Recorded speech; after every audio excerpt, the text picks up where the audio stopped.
Coming up on Reliving Single. Let's give a standing ovation to the voice and creator of Living Single, the wonderful Yvette Lee Bowser. Listen. Don't know what you got till it's gone. Hey, Joni Mitchell. Hey, Joni Never Mitchell. lies. So I'm going to ask you this magic question. It's the name of this last episode. What's next? The last episode of the first season is entitled What's Next? Because we were heading into the great unknown. We need to talk about Max and Kyle. But TC was sent up there doing push-ups beforehand. Of course. Because he wanted to make sure that he was all pumped up. That's what everyone does before these. And you all were lotioned sex up, scenes. weren't you? No, they were oiled. Let me tell you up something. to They the came in out, they put out the good shea butter. You know what I mean? Is this out of your journal as well? It might be out of my life.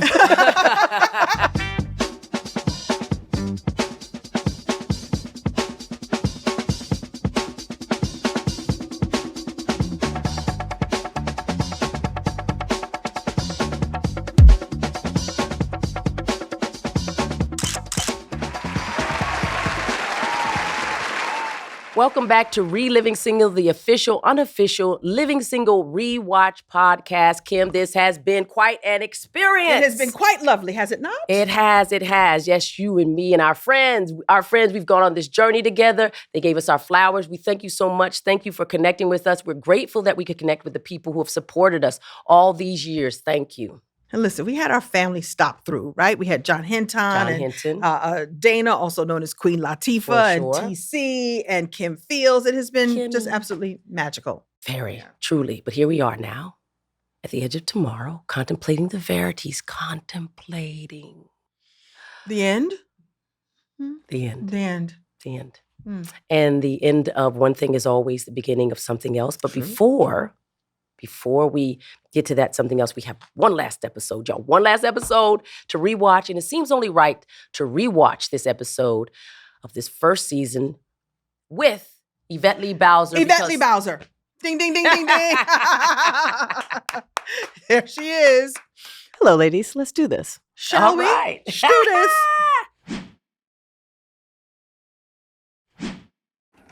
It's time for the rewind, where we watch and relive Living Single with you.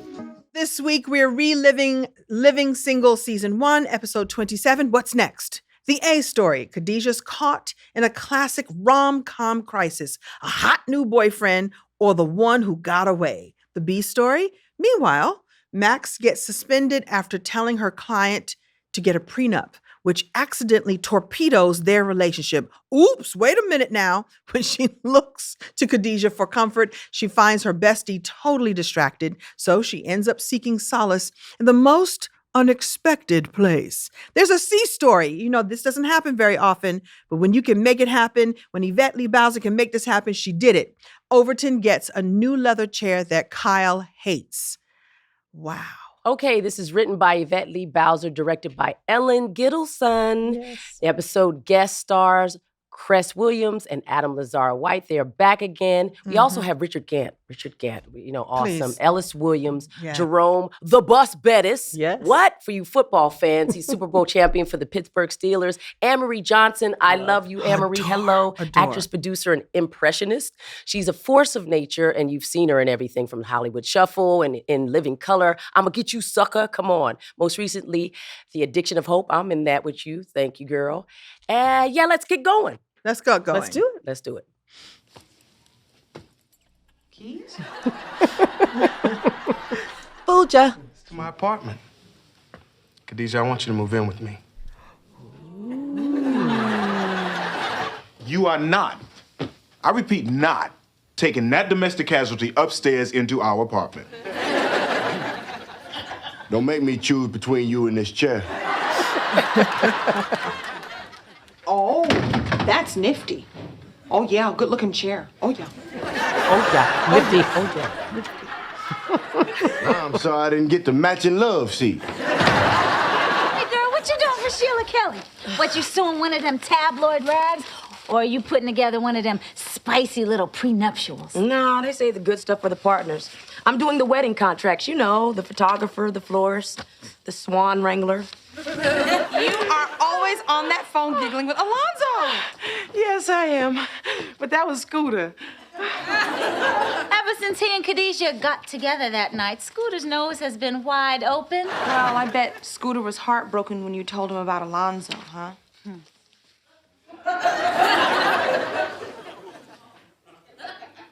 You didn't tell him? Well, Scooter and I are just friends. I known him all my life. Hey, that's Khadijah's new boo, Alonzo, and he is very smitten. He's smitten. He's so smitten, in fact, he asked her to move in. Surprise. Meanwhile, it's Kyle's worst nightmare when Overton drags home a big comfy chair off the street, and Max's new client, diva Sheila Kelly, has her working overtime on boring contracts for her wedding. Hey. We're into it now. And we're off. We're off. We're Here we off. go. Here we go. So have you ever had a guy ask you to move in with him? Is that what, okay, Yes. obviously, did this come from your journal? There are many aspects of this episode that Do are ripped tell. from my journals. Do tell. Well, here's a surprise in an interesting twist of events. Kyle Bowser likes to bring home the occasional stray piece of furniture. What? What? It's very Fred Sanford-esque, isn't it? And So, how do you feel when he brings home these pieces of... like Kyle. Barker. So by the time that we shoot this episode, had that happened with you all? Absolutely. More than once. Wow. So, but is it cool that Khadijah's not telling her friend Scooter that she's dating somebody else? Because Scooter is a good friend. She hasn't mentioned him. I think it's absolutely okay. I think Oh. she's trying to figure out what the options are. And Okay. so she's not closing the door on one because she doesn't exactly know. She's not expecting Alonzo to make this proposal of moving in. Mhm. She's taken by surprise, even though they spent a lot of time together. And we did an episode where they were maybe spending too much time There you together. go. And the There you real go. Overton was actually in that episode. Aha. Oh, that's right. He was in the cafe. Right. Yeah. Right, I think in right. this episode, does she even have a chance to tell Scooter? Because Scooter surprises her and comes to town, so she doesn't Right. have a chance to say anything. She doesn't, but why would she? I mean, that's still her friend that she has some feelings for. I think the thing is, she's kind of put her feelings for Scooter to the side. Okay. They're sitting there on the shelf, maybe gathering a little bit, the romantic feelings are gathering a little bit of dust. Oh, While the friendship is still there, which is why she can giggle with him on the phone. okay. And it's only when he shows up in person that she's like, oh, wow, I feel that pang again. Right. He gives me the He gives me goosies. the- He makes me feel warm and Yeah. tingly. Oops, my clothes fell off, which is one of my favorite lines. Amazing. The woman is 45 minutes late. Counselor, Sheila Kelly is our biggest client, and if we can wait here at $300 an hour, then you can certainly wait at $125. Sheila's probably having fat sucked out of some part of her body. Look at him. I love her. Yeah. You look great.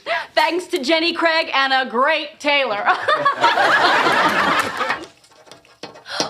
Max, let me show you the fabric to my gown. Feel it. Doesn't it make you want to rush out and get married? Nice. I love that. Miss Kelly, the notes from your prenuptial agreement seem to be missing from the file. We don't have a prenuptial. You don't? Let's pick a scenario. Any scenario. Say you two are living your life, okay? You're loving him more than, what, peanut butter. Ooh. Okay? Right. And then one morning, he just packs his raggedy old duffel bag and leaves. No note, no nothing. He's just gone. A few years living in a mansion can make a person flabby and forgetful. Would he have a case? Doesn't matter. Legal fees and negative publicity alone could cost you millions. Well, I have worked too damn hard to let something like that happen. I am going to talk to Sheldon. Thank you, girlfriend. The girlfriend.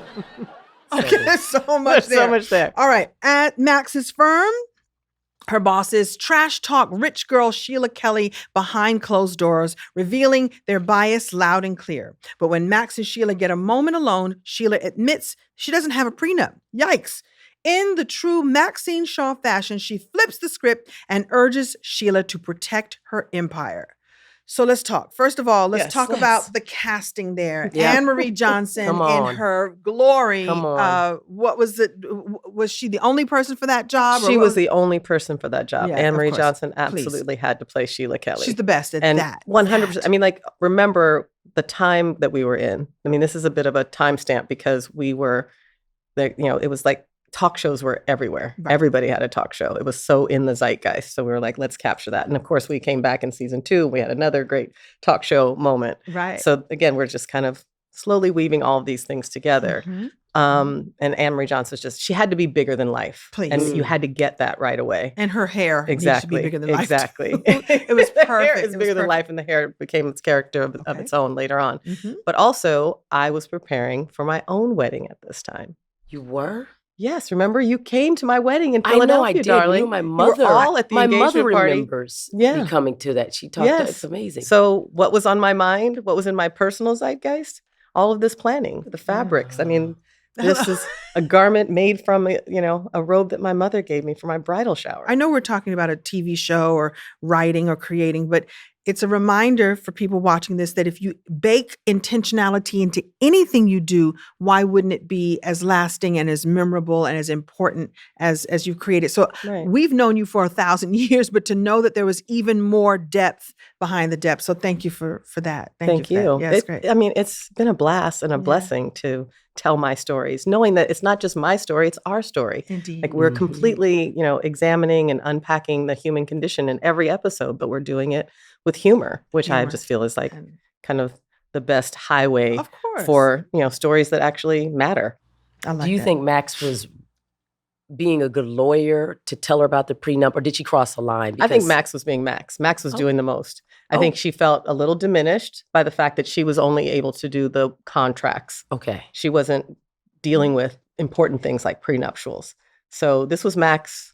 This was Max doing Max. This was Max doing the most. She wasn't just She being was a good being attorney, a she good was being attorney, thorough, but she wasn't right? being a good partner to the Oh. people who own the firm. What if that is the moment that then made her the partner? Like, so she could have done that and that would have been applauded. Thank you so much for protecting our client as like in a way that we hadn't even thought about yet. Like, what if? As we'll It soon could find have, out. which is the risk she's taking. Yeah. Max is doing the calculus. I could do something big, which is to the benefit of this client, and maybe it will also elevate me in the eyes of the partners here at the firm. But it doesn't go that way.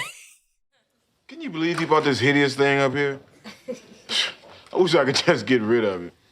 Well, Kyle, accidents do happen. Throw some raw steaks on this bad boy. Let your dog tear it up. Oops.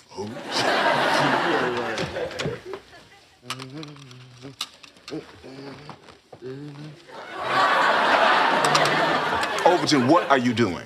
Polishing up this diamond in the rough. Gonna make it heat up, massage, play music, the works. Now pass me that acetylene torch right quick. Right quick. We're going to burn it down. Overton, the chair is a piece of junk. Kyle's couch, Kyle's albums, Kyle's semi-erotic literature. I just want one thing in this place that says Overton.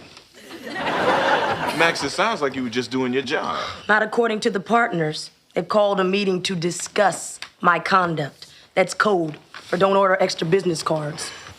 Oh, come on, Max. It'll all work out. You did the right thing.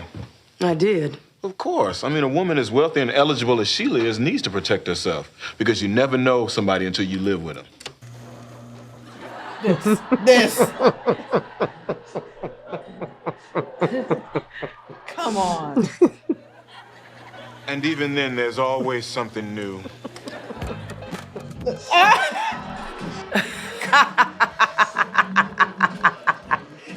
We had to pay for that.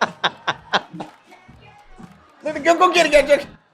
Come on. You gotta love Overton. You gotta love him. So How can Overton's you still not love obsessed. Overton? You can't. You gotta love him. You gotta. He's still obsessed with his mega chair, driving Kyle up the wall. Regine's solution is slather it in steak sauce and let the dog handle it. Meanwhile, Max shows up frustrated after a prenup advice blows up Sheila's engagement. The partners want a meeting, aka she might be fired. Well, the gonzo thing is Kyle's actually kind. What? And gives silent advice. Maybe these two are friends after all. Mhm. They are friends. All right. Maybe. So let's unpack all of this. Yeah. They have an understanding about the sniping. Yeah. You know, like it's a game for them, Mhm. which is why neither one of them takes it too personally. It's a thing of one-upsmanship. Mhm. It's a little bit of it's a little cat and mouse. It It's a is. little Foreplay. bizarre foreplay. Foreplay. 100%. Yeah, 100%. no doubt. Is this out of your journal as well? It might be out of my life. Okay. So Not that we snipe at each other, but we keep it real. Okay, And okay. it's fun. With Overton's chair, he's like pimping out his ride. Like he's got Completely. like speakers and everything. I mean, he's a handyman. He can do it. But One Nation Under a Groove. was that music or was that the real song? that was the real it. So you song. paid we for paid that? for it. We paid for that. Come Yeah, on. that's it. That's the intro. And was that Oh, because yeah. that's John's favorite kind of music, or was that Well, something? it's Overton's too. Yeah. I And mean, that's what I it's meant, one of Overton. mine. Yeah. Yeah. P-Funk, come on. Come on. Yeah, it sounded like the real thing to me. And so how much does something like that cost? Do you remember? You know, that's Do a really good question. I don't recall. And does what it we have paid to for get that. paid for every time that episode Yes, airs? we have to pay for the sync licensing. We Of have to pay course. for that. Yeah, because you're going to continue to exploit this in syndication and other streaming and all that. People don't know what goes into like Yeah. when they say, "Oh, why don't you do your own thing?" We talk because everyone thinks that you have more power than you do, and you said, "Well, you could do your own thing, but you don't know how much it costs to do your own thing." And there's the funding, and there's the expertise, which is harder than I think even anything.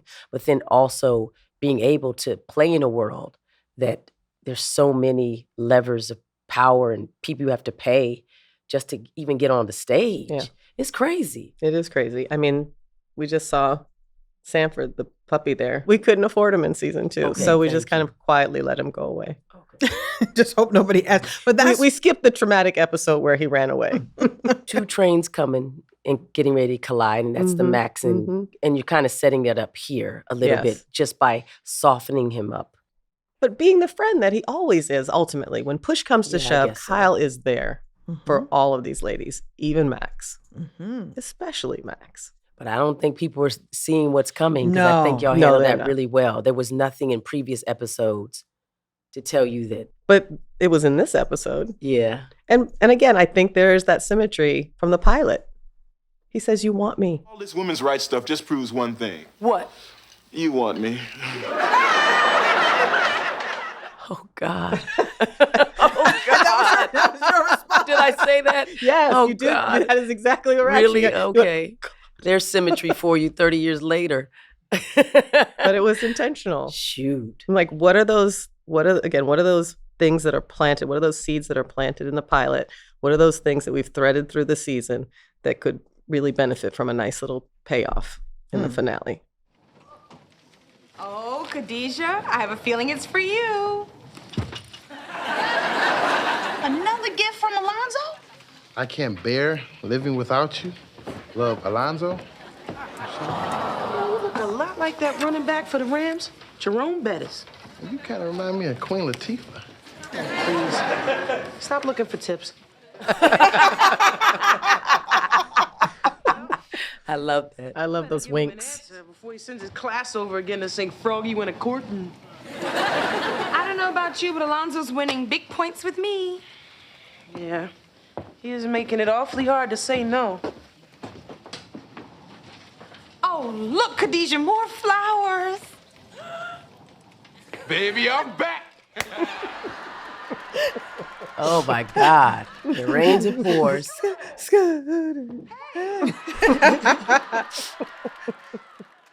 Alonzo's love bombing Khadijah to get her to move in, but just when she's ready to answer, boom! Scooter shows up like, "Baby, I'm back." Now Khadijah's not just choosing an apartment, she's choosing between the past and the present. Whoa. So much going on in this scene. I'm excited seeing it again. Isn't it nice? It is. We've got Jerome Bettis as the delivery man. How did it turn out that we had Super Bowl, winner, champion? It was all part of, the Fox NFL package. Like, Okay. can you Mhm. bring some of these, stars from Yeah. that universe into the show and perhaps bring some more eyeballs to the show and have fun? And with real people, and whenever you Right. did that, by the way, it was always a sweet surprise, and they were always so happy to be there with us, and we were happy to have them. So thank you. That and was you a all nice were so treat. good to them. So Yeah, thank you for that, yeah, because you course. could have terrorized them. No, who, not people at who were all. already afraid to be on camera, were like happy. myself. But so many people wanted to come and be guest stars on the show. Is that right? Yes, we would get requests all the time. Really? Yes, and we would accommodate as many as we could that Of we thought would course. bring more eyeballs to the show, for sure. For nice. sure. I mean, people who we thought would also just be fun for you all to play with. So why is Alonzo putting the pressure on Khadijah? There's pressure. Because he knows a good thing when he sees it. He wants to lock it up. He wants to get cuffed. Why didn't he? Well, then why she's expecting a ring. That would have been premature, but it was keys. I guess that's major. Yeah, Oh, it that's is major. major. Moving That is in is major. major. That's Yeah. major. It is major. Also, I think that some people have a sixth sense. He felt like if he didn't lock it up, someone else was going to swoop in. Come Yeah, on. she's a And good that was part catch. of like the story breaking process. We're like, why is he doing this? And I'm like, I think he senses something else. And then that something else shows up People in the don't form of Scooter. understand. People don't be out there all the time. You either get on it or it's got to move on. Because energy, attraction, the law of attraction. Yeah. And he's a guy who wanted stability. Yeah. That's what he Yeah, was looking that's true. for. We should go to the next clip. Boom. What are you doing here? That's what I kept asking myself in L.A. Really? Yeah. Listen, I got a job interview. If it works out, I'll be back in New York. Oh, New York, that's here. Perfectly framed. But the job isn't really why I want to come back. You know what I'm saying?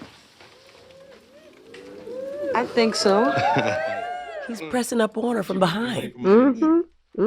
And she's having memories of when they were first in this office. I love how she softens in his. Okay. Okay. Please hold. Khadijah, that's Alonzo on the phone. He wants to know if you got the bear. Girl, it's raining men.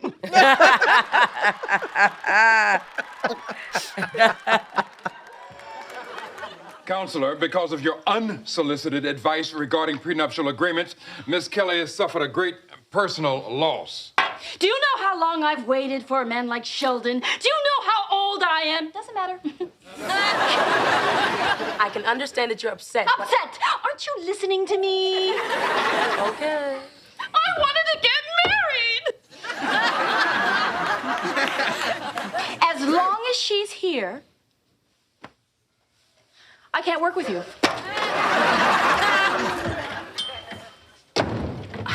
You just don't know how old I am. It doesn't matter.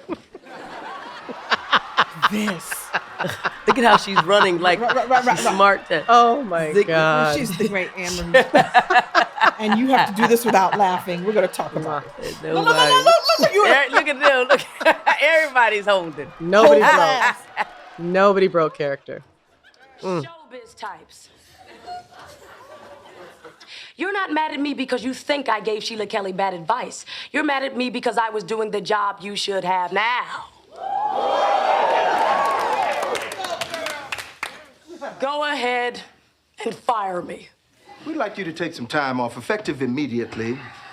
You're suspending me? No, let's just call it an extended vacation. You sure you don't want to give me a raise? Are we gonna, we're gonna watch more though, right? No, of course. So Scooter drops by Flavor with big news, big news. He might be back in New York for good. And one kiss with Khadijah reignites old sparks. Meanwhile, Alonzo's still full speed ahead, pressuring her to commit. At the firm, Max braces to be fired, but gets an extended vacation. Instead, they know that she's way too sharp to lose. Hey, Anne-Marie Johnson. Anne Marie Johnson. Flipping that hair. Flipping that hair. Okay. Stuck. She keeps running like she's in some weird cartoon. Just staying in the moment. Staying in the moment, pop it off. Everybody stays still and locked in. Boom. Great moment. Comedy gold. How did you sit there and not break up and laugh? Me? You. How did you? How did you? Oh. And you knew what to do. You had to go release her from that moment because she could have said, "Okay, guys, we got to redo the scene." She's a pro, so she No, knows what to do. You're a pro, so you're like, "Let me go unhook her," and you sat down and did nothing. Nothing, no. But all that's these right. reveals. The two, the other two actors knew to hold. That everyone. Completely stoic. And just thank goodness the kept- hair Didn't didn't come matter. off. It didn't Didn't matter. matter. She I mean, kept- that's but yeah, she was genius not tugging. work. She She was was milking that course, moment that's in the the most magical way. best, the best. It is one of my Fabulous. favorite She's a moments force of of the nature, that girl. series, not just of the season, of the series, because that was also the magic of shooting a show live in front of an audience where anything could happen. And then you could also experience this wonderful acting where everyone stayed in the scene and we could keep it and we let it roll. You We let it roll. I'm sure we had to cut something else to let that happen because the audience lost it. We were in the booth. I think I literally was rolling on the floor. Oh my God, we could not have planned it. And that was also what was beautiful about it. I mean, again, you guys did some, made some amazing contributions and added so many laughs to the show, so much physicality, so many just twists on a line, so many things. We could not have planned that. We could not have planned it. And so you just, when it's just such a perfect gift like that, you just accept it and say, thank you. How did you feel when we would ad lib and add more and do that? Because we did that quite a bit. Because we got to know each other so well that we wanted to play. How did you? You were living you in the enjoy? characters. Yeah. It was. I mean, the spirit with which I come to all of this is always collaborative. I think some people are not used to that. But, some of you who had theater experience were kind of expecting that, but it's not common in television when from the very beginning, I said, let's have the table read. We'll get the notes from the executives, we'll talk amongst ourselves. And then you guys put it on its feet. Then you give us feedback because you're now living in it. In our bodies, right. yeah. You know if that cross feels awkward. You know if that line doesn't feel genuine and you've worked to try to make it feel authentic or like something organic, you would say. And if it's not, then we would change it. And we clearly we had differences of opinion, but we were never like intensely disagreeable with each other, which I think is really important. For me, it wasn't just my show. It was our show, and it was a show that we were together giving to the world. And so it was important that we all participate in a way that we felt invested. I mean, I wanted that from the actors. I wanted that from the writers. I wanted that from everyone on the crew. I mean, people still have such fond memories. Some people are like on my, DMs or on my social timeline saying it was the best time of my life. It was like a really wonderful work experience. Lots of love coming in. And I'm like, that means the world to me. That's the best. That's the best that you provided a safe creative space, because that was what I was trying to create first and foremost. Not just a show that people were talking about 3 decades later. Was trying to create a space that was safe for creatives like us that didn't feel safe in the rest of Hollywood. You did it. We did that. Yeah. So in this scene, we see that. Let's talk about Max knowing that a moment is about to come, and she's like, "If you're gonna do it, I'm gonna say what I have to say. Now, fire me. Like I'm not going out like a sucker to use your term. Hello. I'm not gonna go. I'm gonna say what I have to say. So if you're gonna fire me, take it. That's go. right. Exactly. And so much better than I imagined, because you do imagine that I'm sitting in my quiet room like this, and I'm writing the lines, and I'm doing a little of my own really bad acting. It was. Yeah. Well, thank you. I'm writing. She holds, stands her ground. That's what I'm writing. But she wasn't. She was surprised when they said, "No, you're actually too good to go." Right. Well, I what guess happened with me in the pilot? Well, if you take Max out of the show, that's taking a big part of me out of the show. I'd rather not do the show. It's that moment for me. That's it. That's They what you could have said. called my bluff and said, "Okay, next writer, who's coming?" They sure could. Next. Yvette, you're on an extended vacation. Extended vacation. Were you willing to stand your ground on it? Well, I did. She did. You did. I did, but that's what I was saying. Like in the story, like for me emotionally, I was reliving that because I felt righteous in taking such a strong stand. But then as a storyteller, I'm like, well, what if it goes sideways when she takes that strong stand? Oh, that's kind of funny. It's kind of funny. And don't we all make decisions like that all the time? You have to you decide, I'm going to 10 toes down. That's it. And you have to be willing to take risks. Take the risk. You have to be willing to take risks. Personally, creatively. That's what And living she is. took a risk, but they just laid her off for a little bit, but they didn't fire her. So And little did she know it was going to get riskier.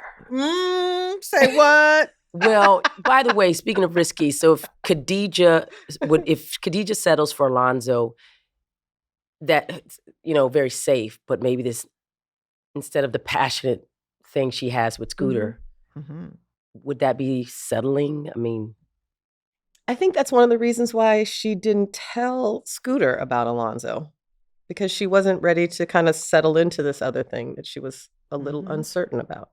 She knows. I mean, he shows up and her knees buckle. She knows that that's still living in her when she's in this relationship with Alonzo, but she's also still trying to move on with her life. yeah.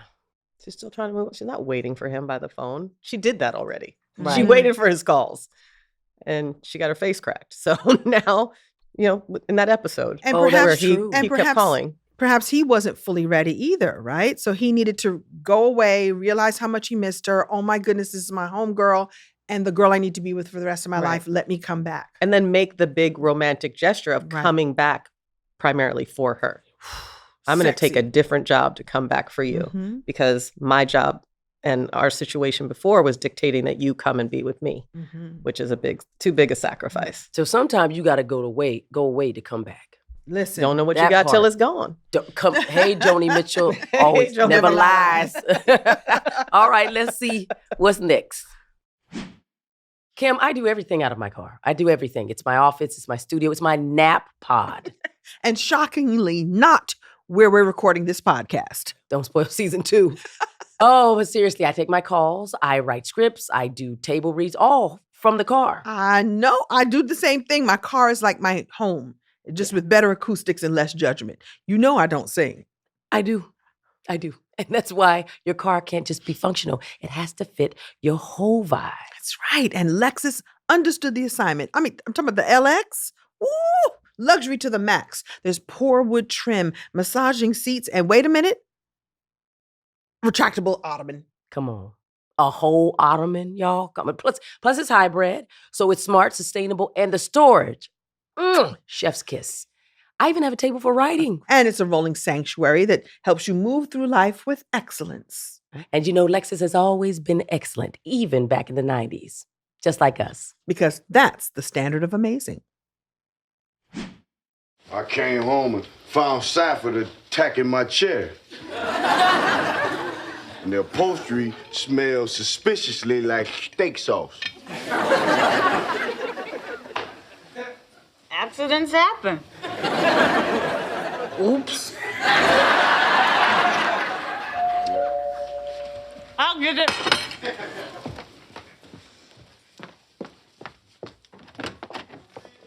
How you doing, Regine? Oh, I'm good. I'm fine. Yeah, I'm never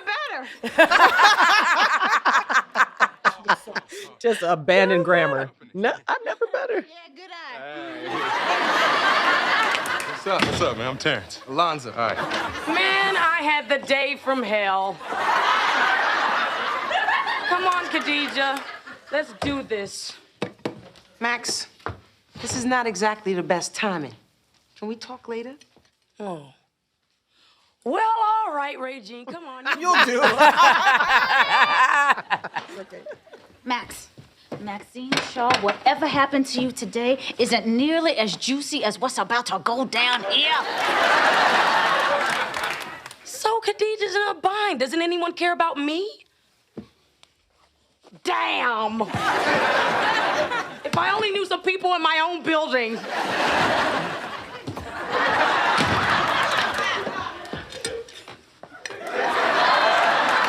Alonzo's a new friend. Who you're getting ready to live with. Live with. Live with.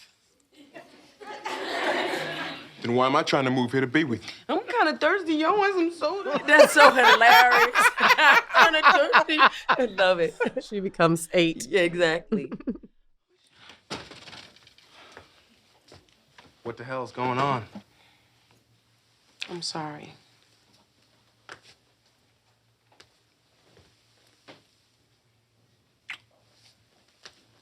Me too. I did just drop in there unannounced. I don't know why I expected your life to be on hold. Maybe because there's something between us that's just not going away. No maybe about it. So now what? How about this? Come on, lean in. Come on now. Come on now. Sexy. Yes. Okay. That's great. No, I really hope I get that job here. Because it's just some things you can't do long distance. He revved up for that. Yes, I'm he in. did. Y'all kisses?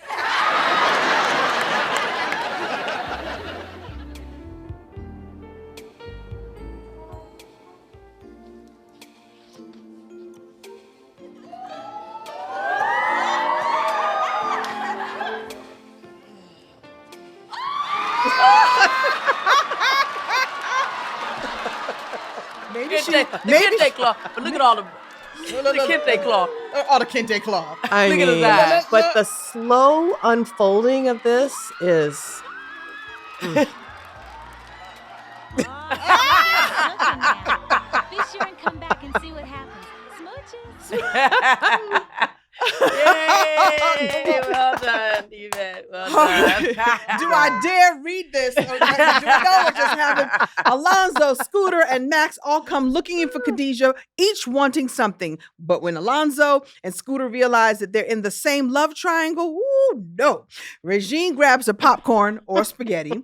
Alonzo demands clarity and bounces. Scooter stays chill, leaving the door open. And just as Khadijah is sorting her heart out, boom! Max and Kyle wake up in that nasty chair together. Yup. Yep, that happened. Well, okay, where do we begin? Where do we I begin? don't know. You Let's- tell me. Let's go chronological, shall we? Oh my goodness. Alonzo shows up at the house Mhm. and he's sort of pushing it like, hey, baby. Hey, let's go. Pack your things. You ready? Right. Let's go. But what he doesn't know, that makes Khadijah uncomfortable. She goes into the kitchen, but here comes Scooter. Here comes Scooter. And here comes they Regine meet. saying, ooh, it's Ooh. about to go down. It's Yes. about to- let me watch. And then here comes Max. Everybody's coming friend to in need. Friend in Yeah. need. Everybody's coming to Khadijah, Yeah. coming to Khadijah. I love you. All right, Regine, you'll do. Come on, Regine. Let's We go. do this. No? Right. Ain't nobody want to do this with me? And I'm nobody outta here. wants to do this with you. No. But we find out in a minute that somebody wants to do this with you. But let's Right. keep talking about the men. So Yes. it was so civil. There's like, who's this guy? This guy, babe? Babe? So there's this fight over her, but not really a fight. They That's seem to right. be both very Classy. gentlemanly. It was That's very classy. And I then love Scooter's particularly evolved. And Right, that's even right, sex. That right. makes him Yeah, even this sexier. guy. Let me tell you who this guy is. He's like, That's true. oh, wait, well, who was I to think that you would be on hold? Love Come that. on. If you, Love that. you That got a was good great. thing and then never on hold. Right. If you got a good thing, it's never on hold. No. Sorry, meaning that you better keep Other it. people are Right, going of to take course, interest. right, if right, you don't right. show Other yours. But, people but it was recognize that. very mature of him to do that, not to be jealous, and because it could have, again, what if it could have turned out Right. very different. But again, a lot of it is like dreaming on what you'd like to see in your life and in the world. So you put it on screen and hope that people see the representation of a non-toxic, guy and Right. and relationships that are functional. So that means you had both Kyle and Overton who were non-toxic. They were, of course, you all had this interesting relationship, but there was still It's not love toxic. and It's- respect. Right, love and respect. And now you have these other two men that you're bringing in and showing Black men being gentlemen and being wanting relationships. And look at the messaging. I just wanted to reflect more of what I wanted to see in the world. Mhm. Men who were evolved and Mhm. mature and acting what I thought was appropriate for their age. Mhm. And just showing that chivalry is not dead, Right. that you can come back and, lay your heart on the line for another person so that they know exactly how you feel. That's what I like, is that they say out of their mouths what they want. Yeah. Why I the guessing guess- games? Well, Mhm. nowadays people are texting everything and And then you can't even tell the intention, No. right? You can't tell the tone, Or the vibe. right? Right. Yeah, You don't right. know. Right. Or they'll So- send you an emoji. No, tell me you Mhm. love me or tell me blah, blah, blah. Yeah. And I think that with young people especially, they don't necessarily get the skills or the social skills. So that can help you, especially when you're young. Absolutely. I Like how mean, does that, yeah. okay, you actually, we imitate people. And so we need television and Mhm. stories. That's what they give us. Absolutely. You And know, also the to see Khadijah be desired Mm. was, I Come think, on, a that is really actually the best wonderful part. That's the statement to best make. part. talk about Exactly. that. Not just especially Khadijah, but any of the women. But in all- this story, No, but Khadijah, yes. specifically. juxtaposed against the news that you hear or the reports that you hear that black women will never get married. There's not enough men to go around, and she's got two. Two I'd good been ones. proposed Two to good ones. several Yeah. times. Hmm? I'd been proposed to several times. As have I. Mhm. That didn't work You out. understand. right? Right, but that's Me what I'm twice. saying. But again, That's all you need. there was a period Twice. of time, and I think it was kind of the 90s, early 2000s when it was like, black women are the least desired right. women in the world. And we're They like, s- we what? are? Who Really? said Then that? how Who come we're that? loving and other people are lusting for us? What is that about? Like, it was just a false Propaganda. narrative. Exactly.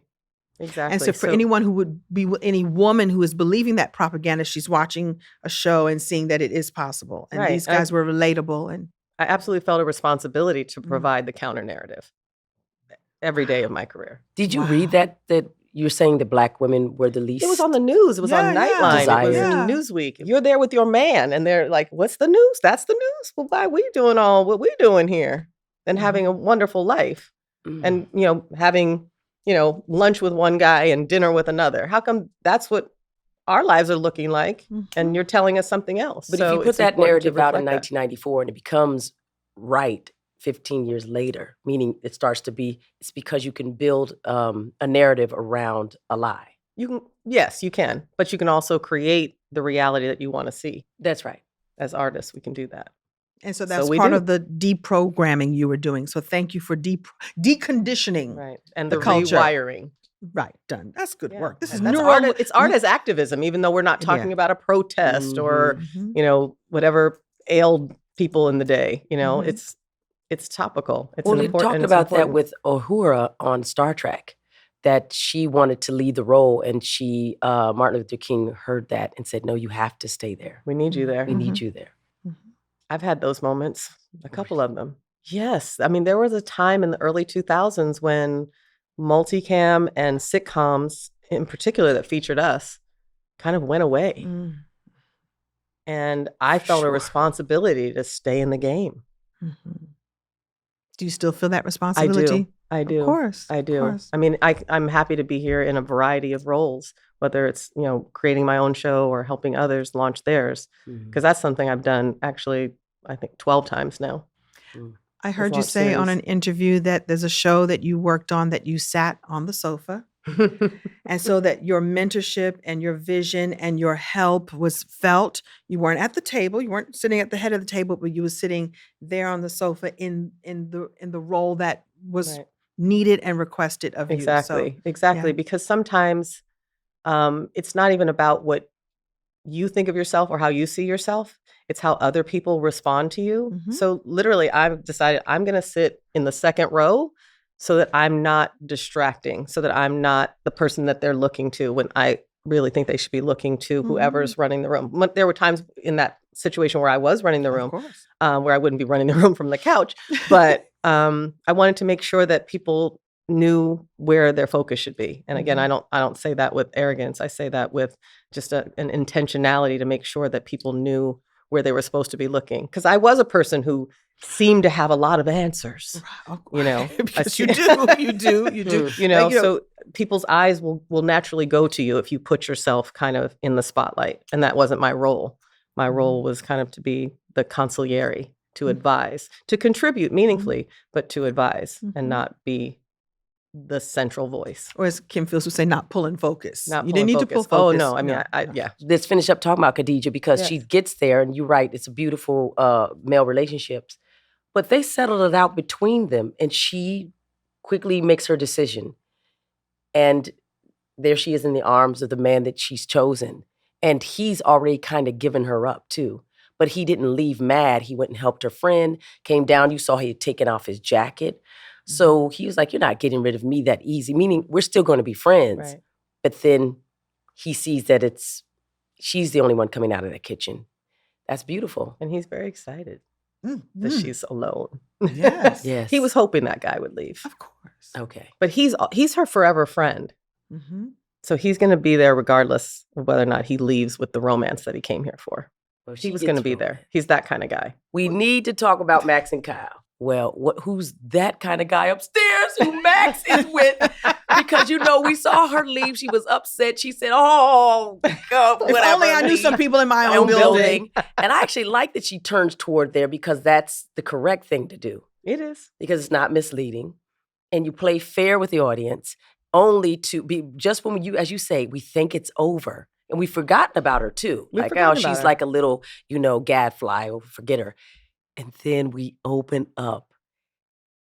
And frankly, I actually blush. I blush because because it was a big deal. So when they filmed that, they had me in like one of whatever, and they like a tank top, like tank a top. tank top or something. They snuck us around. They had this big partition, and then they waited. It was a big deal. Ellen was like, "Okay, hold on," and then they moved it, and you could see people.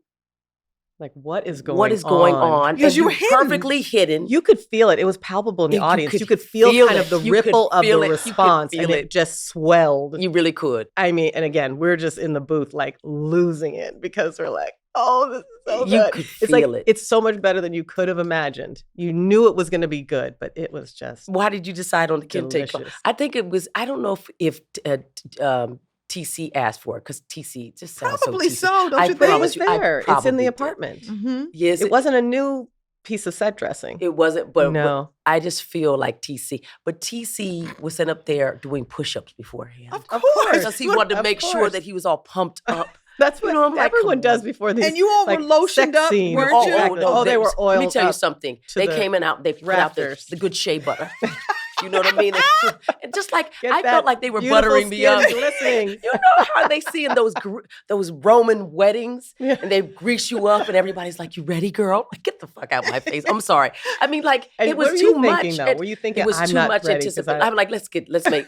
I always like to live on the other side of doing it. Like, I'd rather be behind it, and it's not because I don't. It's just that it's almost too much energy to have. So we want to pull it off, but you also want it to be done. And so, and then we also did it again, and the audience knew what they had to do. They still, did their thing. They cooperated. They cooperated each time, but the first time, each time, it was just mania. It was so good. So it was really fun. It was so and good. You really gave them a great cliffhanger. Yeah, and without social media, we know what the audience wants. That's our job. I'm going to ask this. It was a cliffhanger, we know. But obviously you shot the end of that scene in that moment, or did you wait till the next season? We shot the completion of that scene. And what was really fun for me was because I had to write that, I actually, while writing the first part, I wrote the whole season opener. So you could have this anchor piece already put in. So hopefully they were going to pick up the show because I'd already written the script. Yeah. I remember thinking to myself, oh, no, I got to keep my hair like this because I wanted to grow it out. So I was like, no. Which is why we also had John Henton in a hat, and then he revealed the bald head. Right. Because, he came back and didn't tell nobody he was going to be bald. Well, you know what? That's interesting that he said that because I knew. You did? We'd been talking about how like the clothes were getting messed up from this hair they were spraying on, which I didn't know. I didn't realize. He was like, baby, I'm losing my hair. Why vet? Why vet? Do you mind that he calls you why vet? People on the interweb, people on the internet are calling me why vet. It's so interesting. You know what's really sweet about that is that they now feel like they have a little bit more insight and a little bit more intimate relationship with me, and I love that. It makes you accessible. I love that. If like, they're that's fans, not Yvette, that's Yvette. But if they're fans of the show, they know me. It's like I don't live a public life, but my life has played out publicly. Globally. Wow. So I treasure those relationships, those conversations with the audience. We asked him, why do you call it? Because there's a why there. It makes no sense. Why is that? Why is that? Why vet? It's Yvette. It's French. Of course. Like Yves Saint Laurent. You don't say wives. But John Hinton's going to do that. Exactly. And I also think do that. The thing about John loves giving people nicknames anyway. That's just his way. Like, I think as soon as he learns your name, he's going to give you a nickname. So that's it. This episode is the final episode of this season. So you, as the showrunner and the visionary, have to now wrap up a lot of loose ends, a lot of pieces. So what's the process in going to make an episode like this?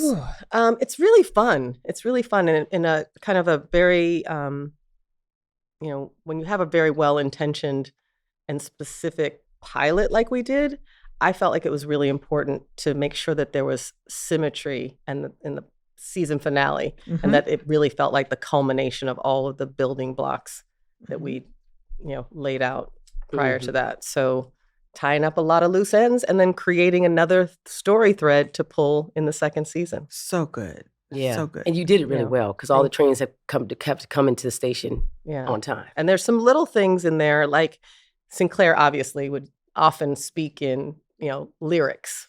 So in the pilot, I'm trying to remember what she says in the pilot, but in the pilot she has, hear me roar, right? That's Helen Reddy. In this episode, she says, "It's raining men, Khadijah." Yes. So and your favorite line, which is everybody plays the fool sometime, but I'm saying Sinclair had that very specifically, and I wanted to make sure, that moment from the pilot also was echoed in the finale. How do you know which things you're going to take and which elements you're going to take and put into the episode in a case like this? Well, like I said, it's kind of like we laid things out in the pilot that we then built on throughout the season, and it was our job to wrap it up. That's what you do. Like it's the end of the season, you wrap it up and then hopefully, create a new foundation and a launch pad to catapult you into the next season, which we knew we were getting based on the ratings. We hadn't necessarily been officially picked up, I don't think, but we knew. You hadn't been picked up, officially picked up by 27 filming? I don't think we've been picked up for season 2. I don't think we knew. I'm like, it hadn't been made official because they don't make it official until they're at the upfronts. We didn't know. But we knew we wanted to give them something to continue. I mean, it's funny. I've actually worked on a couple of shows where we've done series cliffhangers. They were unfortunate, but we knew this was a season cliffhanger that we wanted to do that was going to catapult us into the next. And I thought it would be interesting for me to kind of echo the challenges that I had in getting the series made by fighting for Max and then giving her this moment where she was challenged for doing what she thought was right.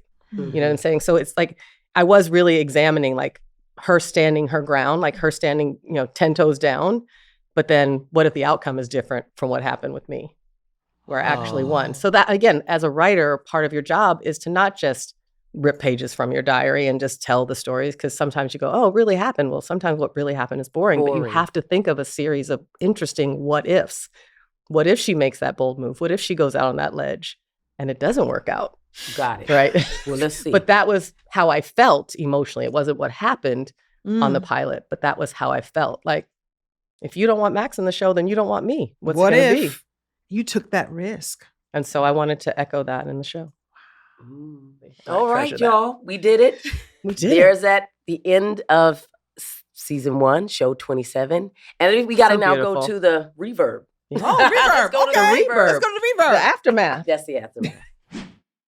Welcome to the Reverb, brought to you by Lexus. This is where we reflect, connect, and talk about how the episode's themes still echo in the culture. Because just like our stories, Lexus keeps raising the bar. That's the standard of amazing. All right, Yvette. That's it. Season That's 1, it? it is over. It is over. So right fast. now. Only 27 robust, hilarious episodes. Yeah, we worked real hard on those. We did. We did. Wow. Feeling good. So right now, for the two of us reliving single and then all of us then at living single, that was 30 years ago. That was 30 years ago. Well, 32 years 30 ago, plus. right? Mhm. What did completing season 1 feel like then? Tremendous affirmation. Kind of doubling down on what I believed to be true, which was that I had a story to tell that didn't just belong to me, that would be embraced by others who didn't only look like me, but those who dared to peek in and know more about us and our culture and how we move in the world. Incredibly affirming. This is not on the cards, this is from my heart. When did you know that this was going to be a hit? And I don't mean, because the numbers said so or the network was really happy. Like, when did you know that this is it? Well, the night we shot the pilot was magic. Mm-hmm. I knew we had something special, but then it's always up to the gods to decide whether or not you actually get on the schedule. And then will the people tune in? And they did. So I felt like I knew after we'd shot a few episodes and then the show got on the air, it was pretty clear to me that we were there to stay. There to stay. We're going to have a little good run. What were your goals for season 2? to be better than season 1. To bring more of what we did and then some. Well, by the way, let's say this very clearly that this is the #1 show in Black and Latino households. So you're killing it. So you say to bring more. The truth is, you're the best in terms of audience, embracing and engagement, but you're still saying, hey, how can we do more? Right. And where would you think that would be as a showrunner? Well, to just have bigger numbers than they ever had on the network. And I'm not sure that we keep quite building. achieved that. But also, I wasn't chasing the ratings. Just like, how can we top ourselves creatively? How can we surprise and delight the audience even more? How can we give them more of what they're asking for? So like Max and Kyle, giving their relationship a little brief trial. Those are kinds of things that we were feeling like the audience wants that. Having Overton and Claire start to feel out this beautiful, kind of unencumbered love, and then some plot twists there with certain, tutors, Shamar Moore. I was like, why did you give me Shamar Moore? And I happily took it. But the way you all just took to and protected and embodied your characters was just extraordinary and exquisite, and the gift that keeps on giving. I didn't want to cheat on him, but thanks for Shamar. Thanks, Shamar. I remember thinking, I think TC thought the same thing, that we had gotten together too quick. And the audience may have wanted it, but I think it took a while for us to even adjust because we didn't know how to be together, not even as performers. That's why we teased it in the second season. But we did feel, and I know we had this conversation in real time, by season 3, trust us, we're watching every beat. Definitely. But season 3 was when we had the conversation where the two of you didn't think that they should be together, and I was like, no, they should. I think because we struggled so much during 2, so it was one of those things that happened, and it just is surprising for us to read. Right. So we're getting it on the tail end. There's a summer, and then you have to work it out, and you don't even know if you're working it out that well. Right. So it's you're just trying to figure if it's right in your body, because you are playing a part and you are tooling someone else's toolbox, but it's also you using your own sort of energy vibe. And we were trying to find the right balance to have this beautiful will they, won't they? Because Sinclair and Overton was will they, and how they gonna? And you needed that other contrast. Exactly. Of will they, won't they, will they, will right. they? That more complicated. Should they? Yeah. Struggle love. I mean, television, I love it so much because not only because of its mass appeal, but because when you're telling a story over many, many seasons, you really get to have the characters evolve in fun and surprising ways. And the way we evolve as humans, we're all evolving, we're all becoming what we ultimately will be. Some of us never quite get to that. But if you're on your way. To watch these young people do that was really a treasure. How do you lay out your seasons, lay out your characters, build your characters? Is that a visioning process? Where do you start? Do you start with a name? Do you start with a feeling? Do you start with your journal? Your vision, how do you, layer it? I will be honest with you and say that I can't recall 30 some odd years later, what the themes what came were, first, but it would start with a theme. Okay. Theme. It would start with a theme. What are we going to explore this season? And so what are we going to explore the unexpected? Are we going to explore, more matters of the heart, and then also what does each character need? It wasn't just kind of thematic. You had to have thematic for the series and the season, but also for each character. What did they need? What haven't they touched upon? What haven't we touched upon with these particular characters? What does Maxine Shaw, who values her career, look like? Who does she become when she doesn't have that to focus on? And then you're speaking to the audience because they're asking themselves the same questions. If they fall in love with the characters like I know that have, and they tell us all the time, they resonate with, well, what would I do in that situation? Who do I need to become? Is that a decision that I would make? So life gets to imitate art, and you get to also teach and inform and be Absolutely. Impactful. I mean, the last episode of the first season is entitled "What's Next" because we were heading into the great unknown, and then the question is, what do we need to explore the next season? What are some things that we haven't touched upon? And trying to kind of give people more of what they enjoyed in season 1, and then some. And then some. Yeah. Yeah. So I'm going to ask you this magic question. It's the name of this last episode. What's next? More life. Hmm. More reading, more traveling, more life, more mothering, being the most dynamic wife I can be. These are the important things. That's true. More spiritual creative? journeys. Yeah, right. More creativity, for sure. For sure. I'm working on some things, but You can't we'll tell have to us? keep those in the vault. Okay, whatever. Whatever. Because you also never know what's gonna pan out. And so then why? It's like you see so many things in the headlines. It's like this is being developed, that's being developed. I mean, I've sold over 50 pilots. You've sold over 50 pilots? Absolutely. I know how to pitch and sell a show. I want you to say that again. You've sold over 50 pilots. But again, I've been doing it since I was in my 20s. Mm-hmm. No, but just because you've done it once or twice doesn't mean you're going to do it again. Not No. everybody. You have a work ethic. Not only that. I mean, you should know that people used to brag about, not just used to brag about you and go, everything she touches turns to gold. I wish that were true. No, because I only put 12 shows on the air, and they weren't all shows 12 created by shows, me. but showed 50 pilots. That means 50 pilots developed. 50 Absolutely. pilots, that you stood up for and that you did the work. And people probably need to more. know. Those are just the 50 that you sold. So how many more did you create Right. that didn't even get sold? I was just talking. I had dinner with David Janulari, who was the development exec at Warner Brothers when I created the show, and we had actually some years later, probably I'm going to say maybe 10 years ago, we actually developed something together, and he was just going on and on and on and saying, "I just love that script so much. Mm-hmm. Like we need that show." It was a show called Smothered, and it didn't get picked up to series. But like people love the script, but they just didn't greenlight it. It happens all the time. But you just keep mining your life and wheel mining what's turns. happening in the world, and hope you come up with something relevant at the time in which the executives, who are the gatekeepers, say, this is your turn. Yvette, we have a viewer, a Fran, who wants to ask you a question. Oh boy. Oh.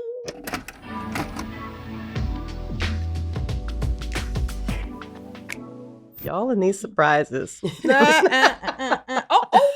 Oh, Lord. Who that? And that's a picture of 27-year-old me right there. Right. That's right. He's so we know funny. that picture. Hey, sweetie. We got engaged on the same day that Living Single premiered. I know you believed in us, but did you think the world would be celebrating your show 3 decades later? I couldn't have dreamed it. And I think that's part of the beauty, that I dreamed just enough to make it happen. So who was that? Please tell us. That's Kyle Bowser. That's my husband. The icon. But wait, you That just is the- reminded us that he asked you to marry him on the day that we premiered.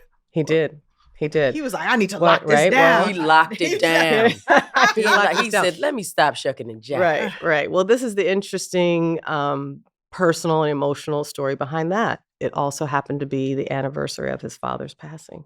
Okay. And he wanted to give new meaning to that particular day. And it just happened as the stars aligned. It coincided with the night we premiered. So it was like just after midnight the night before. So I hosted a big, premiere party for all of us. And I showed up I had on a fancier gown than I would have ever thought to have. But because I had to have the right dress with that ring, I showed up and shared that we had just gotten engaged. Kyle Bowser, who's also a creative executive and at one point even managed me. Known him for a long time. I went to school with Nicole Pollard, his sister.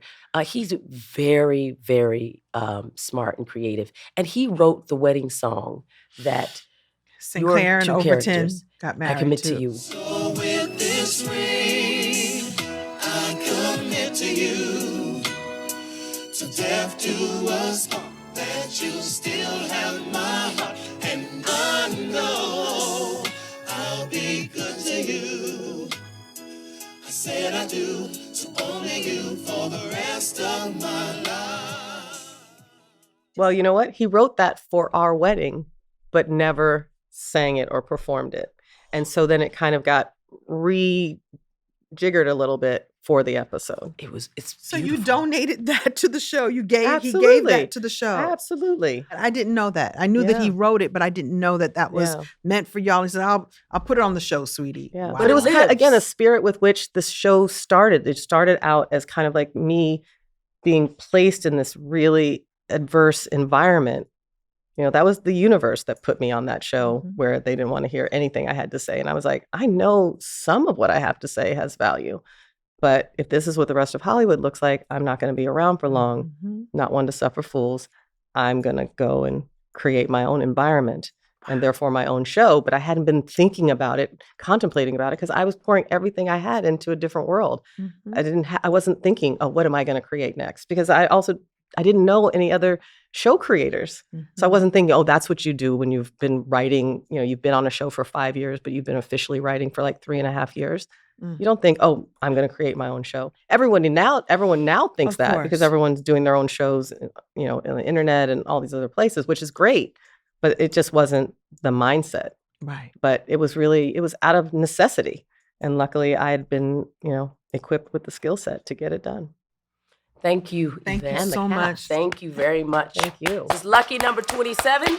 Ladies and The gentlemen, first season. You Why did it. Vet? They did it. We all did it. You did it. Let's give a standing ovation to the voice and creator of Living Single, the wonderful Yvette Lee Bowser. For everybody who's not in the room, we are standing. And They're all standing. I am bowing to you all. Giving you Yvette. Thank you so Thank much. you, ladies. Thank you so much. Yvette, I adore you. I am so thrilled that you are being honored in this way because you are so deserving. That brain of yours is just so filled with brilliance and joy and unapologetic blackness, and you have poured all of those superpowers into Living Single. I mean, you didn't just create a show, you shaped culture, you opened doors, you changed lives, you showed us what beautiful Black friendships and ambition and really community could look like on the screen and in the world. So, I love you. Thank you, Yvette. Your work, our work together on Prison means so much. The ability that you have to be in the trenches and get the work done no matter what speaks to the extraordinary commitment that you have to the work, to the culture, to all of your colleagues, and that you don't sleep until it's done. And I have such immense respect for you, Yvette. Always will. And one of the highlights of working on Prison was getting to know you, getting to work together, and experiencing your quest for excellence, which is unrelenting, and your quest to tell our stories with complexity, heart, vision, and love. God bless you, sis. Reliving Single is hosted by me, Erica Alexander. And me, Kim Coles. Reliving Single is a production of Heartbeat in association with Color Farm Media. Executive produced by Kevin Hart, Jeff Clanagan, Eric Eddings, Leslie Guam, Erica Alexander, and Ben Arnand. The show is produced by Kim Coles. Amber Watson is our senior producer. Our associate producer is Kenny Jackson. Our other associate producer is Electra Telesford. Our sound engineers are Eric Hicks and Cedric Wilson. Production supervision by Razak Boykin and Brett Calkins. Additional production support from Alex Atkins and Z. Taylor. Special thanks to BK Augustine and Dr. E.J. Johnson.